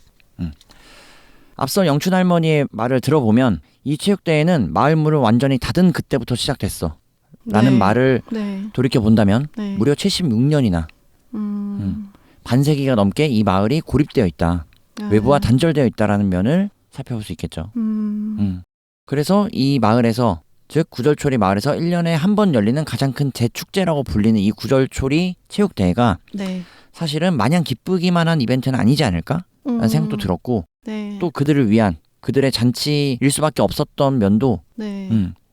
충분히 이해가 됐던 것 같아요. 음. 남 눈치 보지 않고 마음껏 힘을 펼치는 것이라는 것이 할머니들에게는 자연스러운 일이잖아요. 실제로 다른 사람들에게 전혀 폐를 주지 않음에도 사람들이 겉모습을 보고 괴물이라고 하고 손가락질을 하니까 본인들이 하고 싶던 것을 자유롭게 못했던 것이 얼마나 힘들었을까라는 생각이 들었어요. 그렇지.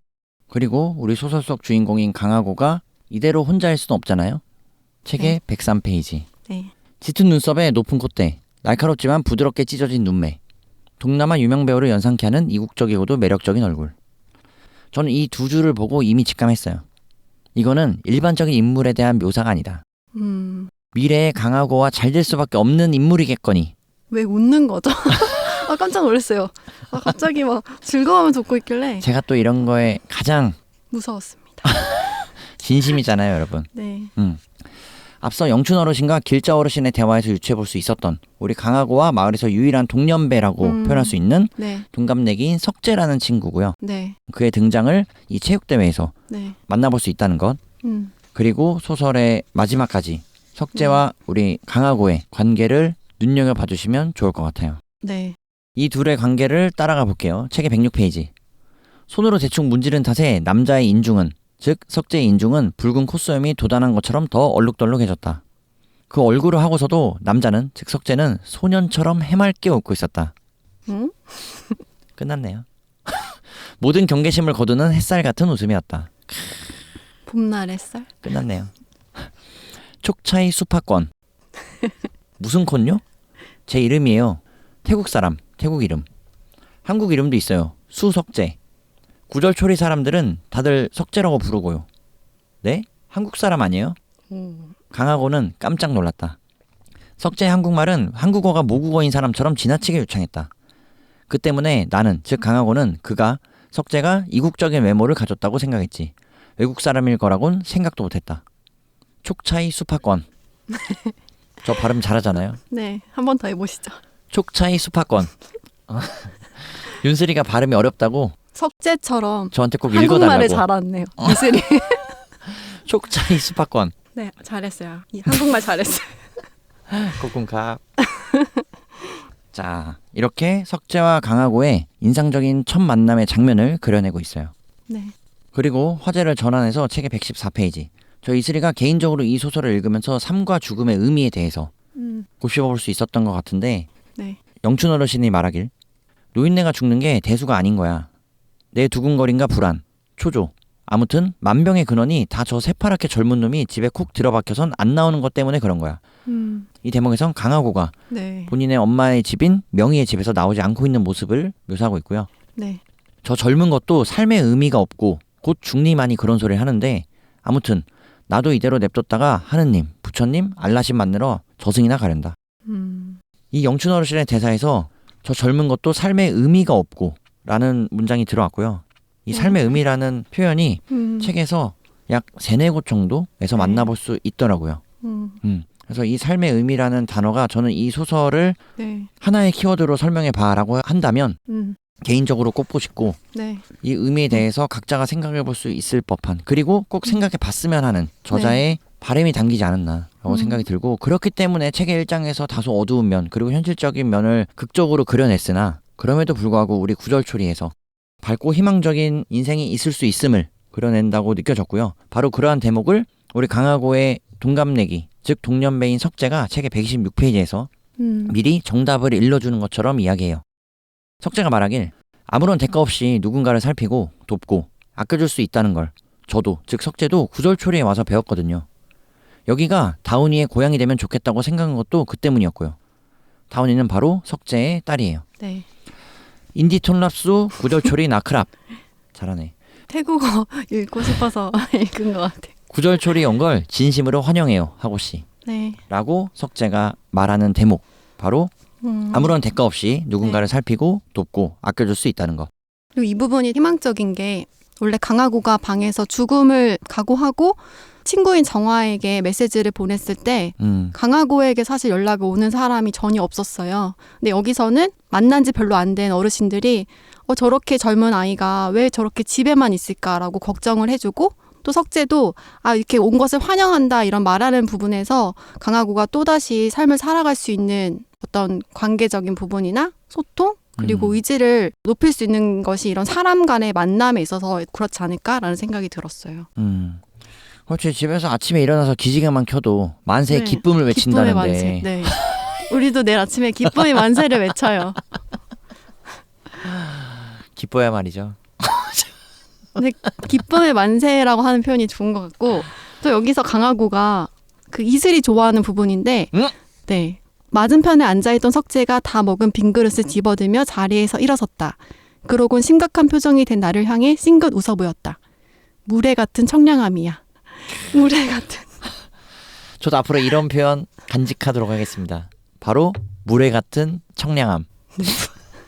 그 청량함에 눈물이 나는 것인가. 네. 이미 그 강하고가 석재라는 인물에게 굉장히 빠져 있어. 호감을 느끼는 걸 알 수 있고 첫 또 만남에서 석재도? 말씀드렸잖아요. 외모에 넘어갔어요. 네. 음. 한국말도 잘하고 친절하고 인디톤 랍수 구절초리 나크랍. 구절초리에 온 걸 진심으로 환영해요. 네. 저는 태국을 한번 가야겠네요. 네. 왜 이렇게 태국어를 잘하는 거야? 태국어 하실 수 있는 분이 방송을 들으시면 그리고 이 소설에서 또 다른 중요한 하나의 축이라고 볼 수 있는 이름 없는 풀에 대한 언급이 등장해요. 책의 126페이지. 앞서 저희가 웃고 떠들었던 석재가 돌아간 뒤 1층 통창 앞 소파에서 부른배를 끌어안고 깜빡 잠이 들었다가 딸랑 하는 종소리에 깜짝 놀라 일어났다. 석재가 또 온 것일까? 어허 하고야. 나는 즉 하고는 입 주변에 흐른 침을 다급히 옷소매로 닦았다. 방석 위에서 이거 완전 멜로 소설이네. 꿀잠을 잤나 봐요. 영춘 어르신 오셨네요. 손에 든 건 웬 꽃다발이에요? 영춘 어르신이 바스락 소리가 나는 종이에 싼 다발을 테이블 위에 살며시 내려놓으며 대답했다. 꽃 아니고 이름 없는 풀. 이름 없는 풀은 딱 구절초리에서 만나. 세상 어디에도 없어. 특히 무덤가에 나는 것들은 빛깔도 향도 더 오묘하고 색도 더 다양하지. 풀 자체도 그래. 보는 각도마다 색이 달라지고 우려내면 무리로 퍼지는 빛깔도 가지가지야. 이 풀 한 다발 안에 온 우주의 빛깔이 다 스며 있고 차를 마시는 건 그걸 한 모금 들이켜는 거라고. 우주? 서맨사비의 궤도를 다시 들어봐 주시면 감사하겠습니다. 아무튼 너도 즉 강하고도 이제 구절초리 사람 됐으니까 이 차 맛에 익숙해져야지 싶어서 가져왔지. 오래전부터 우리 마을 사람들은 그렇게 믿어왔어. 이름 없는 풀이 세상의 향과 빛깔을 다 담아내서 오히려 아무런 맛이 느껴지지 않는 거라고.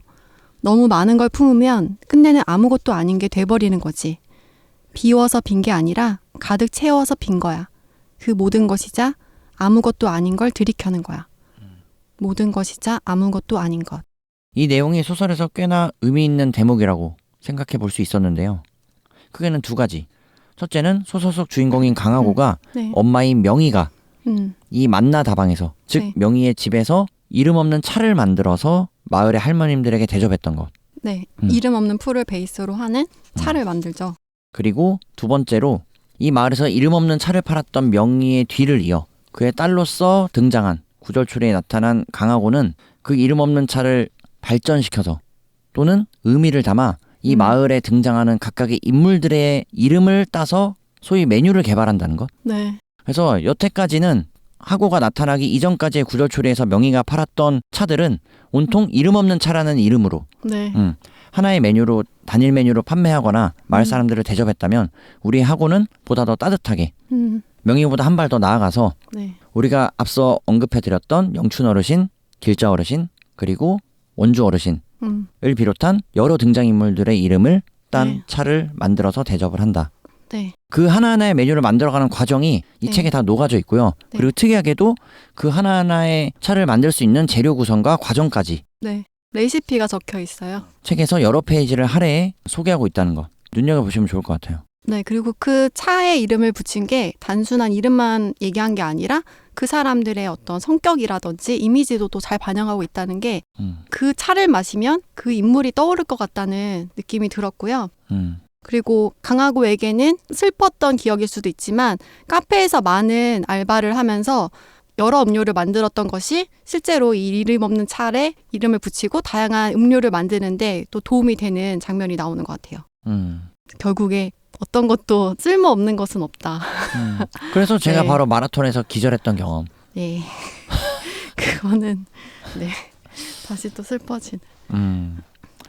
그래서 이렇게 두 가지의 의미를 정리해 보면서 넘어가 볼게요.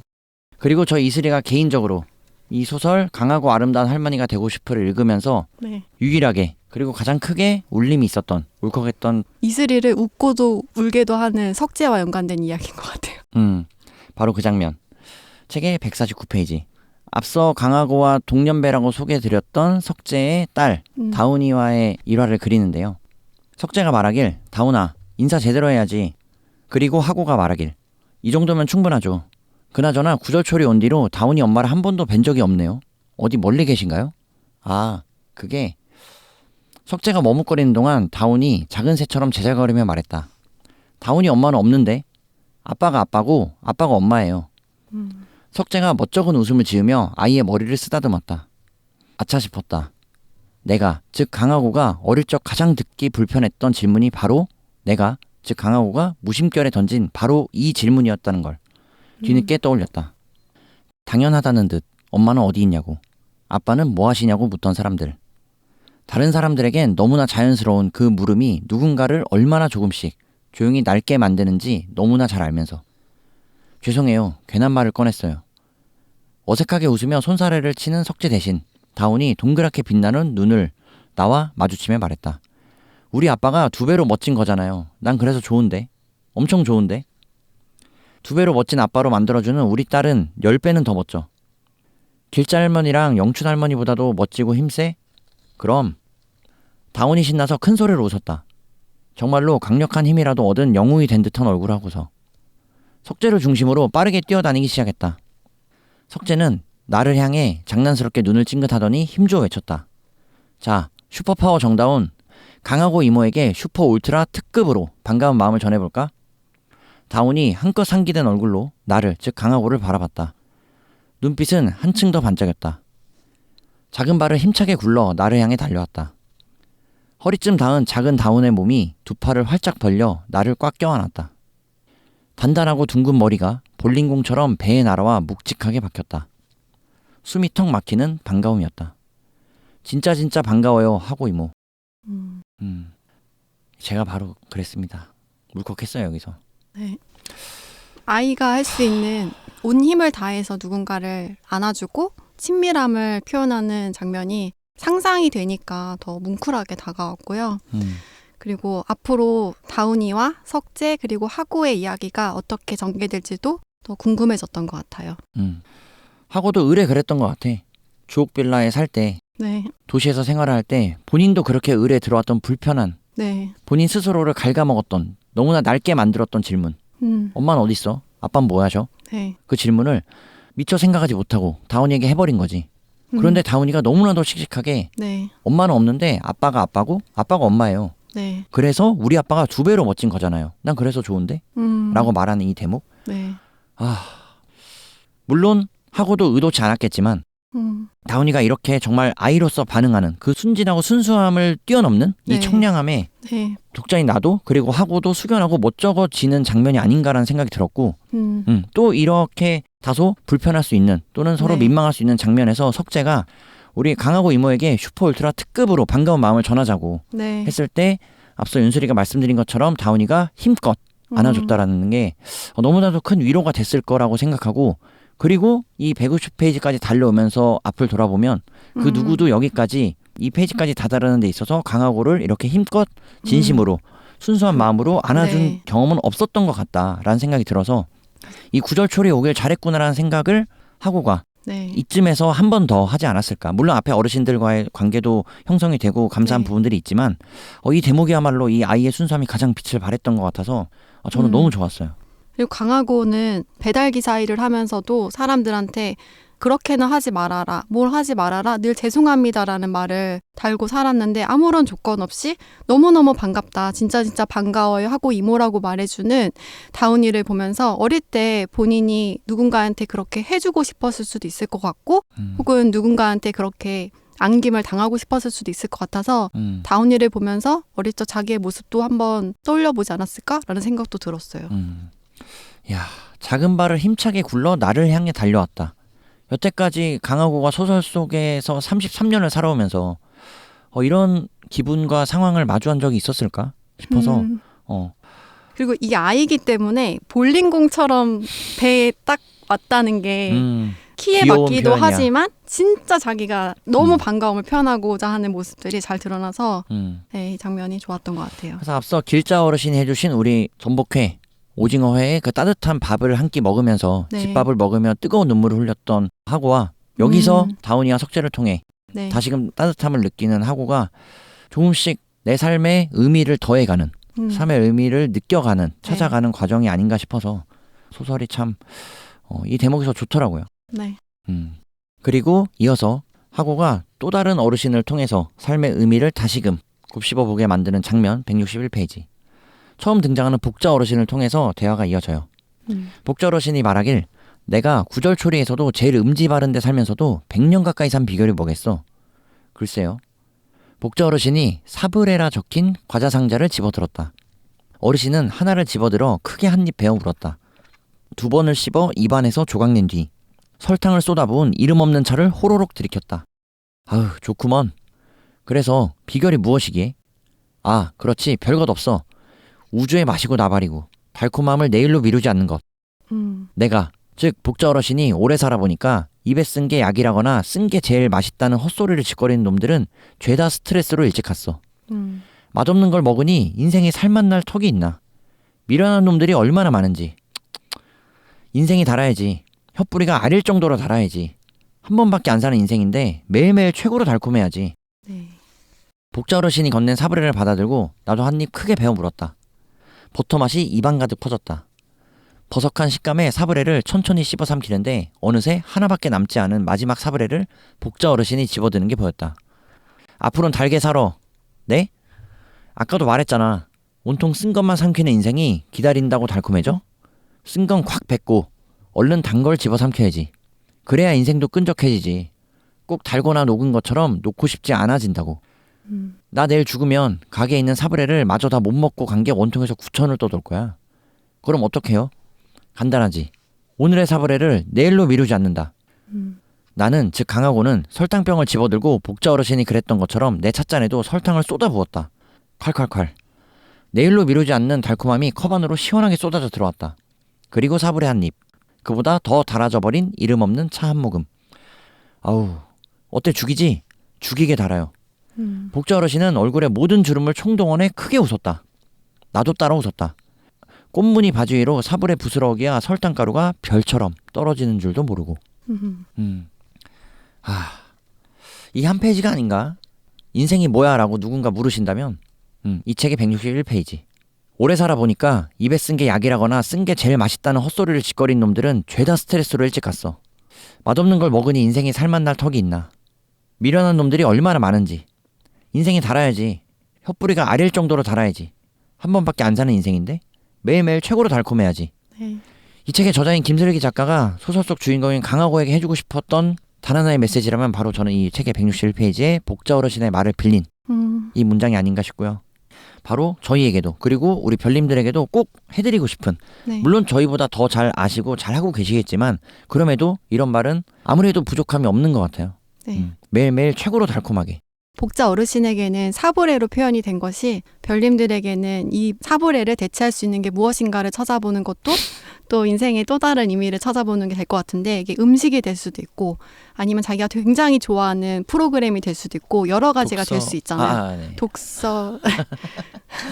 오늘도 이쯤에서 말씀드려봅니다. 구독과 좋아요. 깜짝 놀랐어요.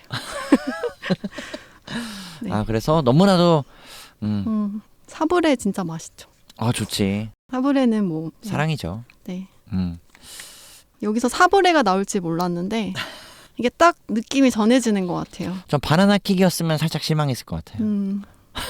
그 사브레가 주는 네. 그리고 진짜 이게 뉘앙스가 있는 별처럼 것 설탕이 부서진다 이런 표현들. 물론 바나나 킥 좋아하시는 분들 바나나 킥 좋아해요. 응원합니다. 제가 윤슬을 응원해 바나나 버렸네요. 킥 좋아해. 사브레 진짜 배고파요. 이거 소설 미치겠네. 전복회부터 배가 좀 꼬르륵이에요. 네, 그리고 드디어 강하고의 만나 다방이 오픈하는 날이 되는데요. 영춘 어르신은 거대한 화환을 가지고 와요. 171페이지. 나는 벌린 입을 다물지도 못한 채 무지막지하게 큰 화환 주변을 돌아보았다. 키가 큰 해송이 기둥 역할을 하고 끝에서부터 아래로 곡갈처럼 보강된 나무 구조물들이 촘촘하게 연결돼 있었다. 주변은 오아시스라 불리는 진녹색 스펀지가 빽빽하게 둘러 있었고 그 위로 온갖 들꽃들이 수놓아져 있었다. 화 안에 늑만산 꽃이랑 풀은 죄다 뽑아다 심어놓은 건 아닌지 강하구가 말하길 이런 게 뭐가 의미 있다고. 연말이면 대형 백화점이나 광장에 세워지는 크리스마스 트리가 싫었다. 덩치만 크고 자리만 차지하는 그 조형물이 대체 무슨 의미가 있는지 이해할 수 없었다. 하루에도 몇 번이고 같은 트리 앞을 지나갔다. 트리 앞에서 행복한 표정을 짓는 단체 교육이라도 받은 것처럼 비슷한 얼굴 한 사람들이 335 모여 사진을 찍기 바빴다. 나는 그럴 때면 배달 봉투를 더 단단히 묶었다. 바이크 핸들을 평소보다 세게 당겼다. 영춘 어르신이 말하길 의미? 삶이란 건 의미가 전부인걸? 만나다방이 다시 문 여는 즐거움을 이 화 안에 전부 꽂아넣지 않고는 못 견디는 게 인생 아니겠냐? 자, 다신 오지 않을 오늘 기념으로 사진 한 방 찍어야지. 거기 딱 서봐라. 활짝 웃어라. 사진은 마지못해 찍는데도 꼭 웃어야 하나? 무섭게 달려오는 영춘 어르신을 멍하니 바라보다가 내 앞을 느릿느릿 지나가던 두 콩을 번쩍 들어올렸다. 찰칵. 늑만산 초목을 다 뜯어다 심은 듯한 초대형 화환과 그 아래 어색하게 선 나와 두 콩. 자기 일처럼 신이 난 영춘 어르신. 이상한 마을에서의 다시 오지 않을 여름의 한순간이 그렇게 기록되었다. 그렇게 빛바랜 사진들이 시골집 어딘가에 하나씩은 있잖아요. 없으세요?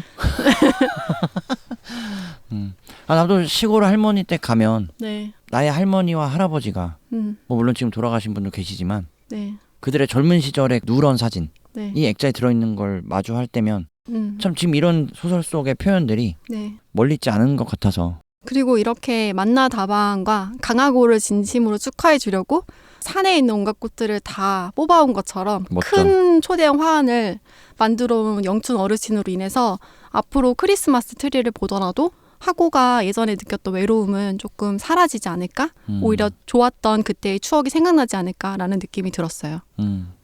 그리고 이 영춘 할머니와의 에피소드를 하나 더 그려내는데요. 책이 226페이지. 길자 어르신이 말하길 비만 내리면 영춘이는 집 밖으로 나오질 않아. 벌써 40년쯤 된 일인데도. 그때 기억이 아직도 괴롭히는 건지. 하고야 배달 잘 부탁한다. 그럼요. 만나다방에는 날씨 할증 없이 언제든 배달 오케이. 길자네 바다 식탁을 떠났다. 오후 2시도 채 되지 않았는데 하늘이 캄캄했다. 빗줄기가 점점 굵어졌고 얼굴을 따갑게 때렸다. 평소보다 길이 미끄러웠지만 아랑곳하지 않고 바이크의 속도를 더 높여 달렸다. 괜찮으세요? 뭐가? 비 오는 날 슬픈 기억이 있으시다고. 길자가 그래? 슬픈 기억이라고? 콕 집어 슬프다고는 안 했지만 슬픈 이야기처럼 들렸어요. 길자 어르신이 영춘 어르신을 많이 걱정하시던데. 하나도 슬프지 않아.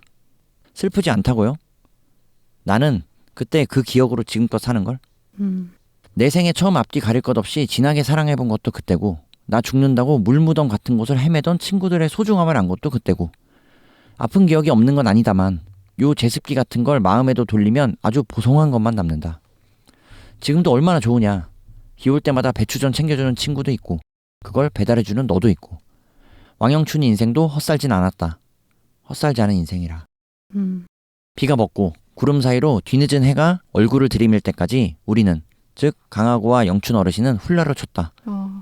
최고급 관 위에 올려둔 배추전이 동그랗게 식어갈 때까지 그렇게 훌라훌라. 그러니까 영춘 어르신에게 40년 전부터 평생을 지어내지 못할 상처가 있으리라고 우리는 감히 독자로서 네. 미처 생각하고 예상치 못했지만 네. 그럼에도 40년간 곁을 지켜준 그 영춘 어르신을 걱정하는 진정한 친구, 네. 우정을 보여주는 길자 어르신, 그리고 그 길자 어르신을 통해서 이 영춘 어르신의 안부를 물으러 오토바이에 속력을 내며 달려가는 네. 우리의 소설 속 주인공 광하고까지 이들의 이 따뜻한 연대 그리고 본인의 과거의 아픔 또는 그 아련한 순간을 보다 아름답게 기억하는 그리고 현재에 감사하는 이 영춘 어르신의 삶을 대하는 태도와 자세가 네. 겸손해졌던 것 같아요. 저는 이 대목에서. 그리고 비 오는 날 배추전을 했다는 게 영춘 어르신에게 드러나지 않게 자신의 마음을 전하는 길자 어르신만의 방식이었던 것 같고 그 마음을 하고가 의미 있는 배달로 마무리하고 같이 훌라춤을 추잖아요. 그래서 이 네. 장의 제목이 바로 3장 비가 내리면 우리는 훌라를 추지. 였어요. 아, 이런 내용을 담고 있다라는 거 다시금 말씀드리고 그래서 처음에 말씀드렸잖아요. 그렇게 어둡고 각박하지만은 않은 이야기라고. 네. 그리고 어느덧 소설의 말미에요. 저와 윤슬이가 각각 꼽은 책의 4장과 5장에서의 대목 하나씩을 말씀드릴게요. 273페이지. 전신 거울 앞에서 부쩍 살이 오르고 단단해진 어깨와 팔을 비춰보며 생각했다. 하고의 이야기인데요. 구절초리에 끈끈하고 강인한 어르신들과 함께하다 보면 내 인생도 누군가에게 기댈 수 있지 않을까? 막연히 생각했던 때가 있었다. 그런데 살아보니 오히려 반대였다. 나는 이곳에서 누군가에게 기대지 않고도 서고 걷고 뛸 수 있는 사람으로 거듭나고 있었다. 오늘보다 내일이 더 단단하고 나은 내가 될 수 있을 것 같다는 희망이 차올랐다. 그리고 책의 마지막 357페이지. 나는, 즉 소설 속 주인공인 강하고는 영춘 어르신의 목소리를 듣고 또 들었다. 가족이 별것 아니더라고. 맛있는 거 나눠 먹고 서로 간섭하고 등 밀어주고 이런 게 가족이지. 엄마 없는 게 대수인가? 여기 할매들은 엄마 없은 지 오래야. 아무도 신경 안 쓴다. 우리를 뭐라고 부르면 좋으려나? 그래, 거대 가족. 구절초리 거대 가족. 따뜻한 물 한 바가지가 촥 소리를 내며 등 위에 끼얹었다. 밀린 등 부분이 파스를 바른 것처럼 시원했다. 그 위에 뽀얀 새살이 차오를 것 같아서. 새로운 일들이 차곡차곡 쌓일 것 같다는 기분 좋은 생각이 밀려 들어왔다. 여기까지 책의 마지막 페이지까지 함께 읽어봤어요. 네. 그래서 앞서 누차 말씀드렸지만 책이 너무나도 따뜻하고 서정적이고 감성적이게 하고 삶의 의미로 시작해 가족, 인연, 사랑, 연대 이런 이야기들과 키워드들에 대해서 충분히 곱씹고 머금고 생각해 볼 수 있게끔 하는 네. 사실 처음에 가볍게 접근했거든요, 저는. 네. 그리고 다소 뻔하지 않을까라는 생각도 지레짐작도 했었는데 그래도 읽어 내려가면서 그리고 오늘 저희가 언제나 그랬듯이 이 녹음을 해나가면서 네. 윤슬이와 이슬이 함께 말하는 이 공간과 시간 속에 확실히 소설의 깊이를 더해가는 느낌이 들어서 네. 저는 이 중독된 녹음의 기쁨을 네. 만끽하고 싶어서 저도 기쁨의 만세를 외쳐보겠습니다. 말로만 하고 있어요. 만세. 그리고 제가 만나 다방의 메뉴를 정리를 해봤어요. 했대요. 네. 몰랐어. 그래서 한번 들어주시면 나중에 인물들을 보거나 내가 힘들 때 나는 이 사람의 차를 마시고 싶다라는 생각을 하면 우리에게도 또 하나의 책이 주는 위안이 되지 않을까라는 생각이 들었는데요. 우선 금복자차. 내일로 미루지 말고 오늘의 단맛을 즐겨요. 구절초리 마을에서 최연장자인 복자 어르신을 모티브로 한 차고요. 앞서 가장 오래 센 인생에 대해서 우리가 사부례로 말씀드렸죠. 네. 촉차이 수파권 이쪽이 약하구나. 촉차이 수파권차. 고단한 하루의 끝에 다정한 위로를 건네요. 우리의 수석제. 네. 소설 속 주인공인 강하고가 한눈에 반한 네. 이라고 심하게 유추해 볼 수 있는. 네. 정다운 차. 때론 손끝이 붉게 물들도록 달콤함에 빠져도 좋아. 전 다운이의 팬이 되었어요. 네. 이미 볼링공 같은 묵직함이 네. 내게로 달려 들어왔을 때. 네. 왕영춘차. 삶은 죽음을 껴안고 추는 춤. 말해 뭐 합니까? 네. 저희가 말씀드렸잖아요. 왕영춘 네. 어르신은 MVP 어르신. 강하고의 집 같은 존재가 아닌가.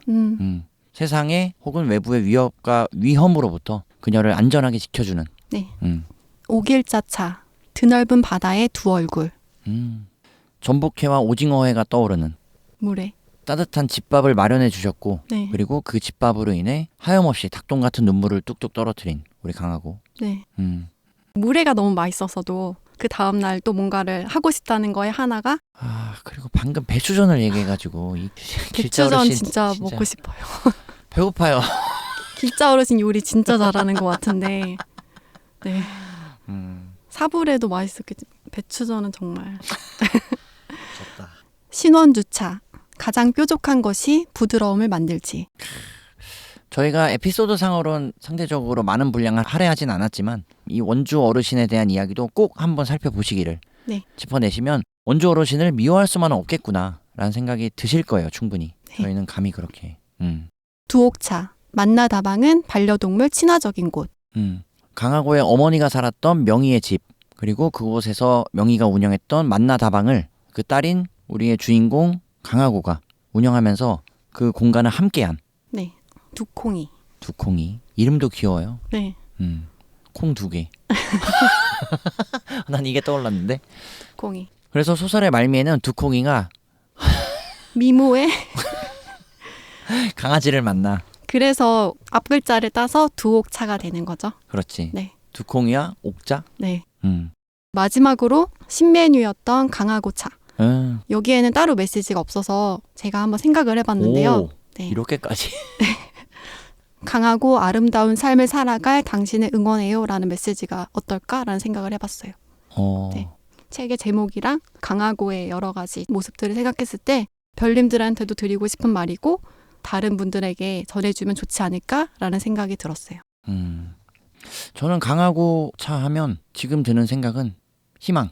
네, 희망이에요. 희망이란 키워드가 떠오르고 구절초리 마을에서 우리 영춘 어르신을 비롯해 많은 마을 사람들을 통해 힐링하고 회복하고 리프레시하고 다시금 네. 일어설 수 있게끔 큰 도움을 받은 강하고지만 네. 또 달리 보면 우리 강하고를 통해서 구절초리 마을이 네. 더 활기차졌고요. 네. 더 풍성해졌다고도 보여요. 왜냐하면 사람은 인간관계는 서로 상호작용한다고 생각하는 사람이라서 네. 저는 그렇게 생각한다고 말씀드린다면 그런 전제라면 우리 강하고와 할머니들의 만남은 너무나도 좋은 인연이 아닌가? 네. 라는 생각이 들어요. 서로에게 좋은 인연이 된 것 같고요. 마지막에 작가의 말에 보면 작가가 한 아이를 키우는 데는 온 마을이 필요하다라는 문구를 보고 이 소설을 구상했다는 얘기가 나오는데요.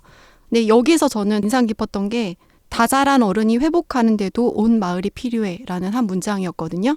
방금 이슬이 얘기한 것처럼 서로가 서로에게 힘이 된다는 거는 나이나 성별 그리고 국적을 떠나서도 이해관계 없이 할 수 있는 부분인 것 같고 그래서 우리도 어른이기 때문에 오히려 도움을 받고 싶거나 힘들다는 걸 얘기를 못하는 경우가 많은데 이렇게 70대가 훨씬 넘은 할머니들, 90대 할머니들 그리고 6살 다운이에게도 위로를 받을 수 있는 것처럼 우리가 누군가에게 할 수 있던 부분에는 한계가 없다는 거를 보여주는 것 같아요. 네. 그래서 이 방송이 여러분들에게도 하나의 일종의 마을로서의 기능을 할 수 있다고 하면 좋을 것 같다는 생각이 들었어요. 저희 독절초리 마을에 잘 오셨습니다.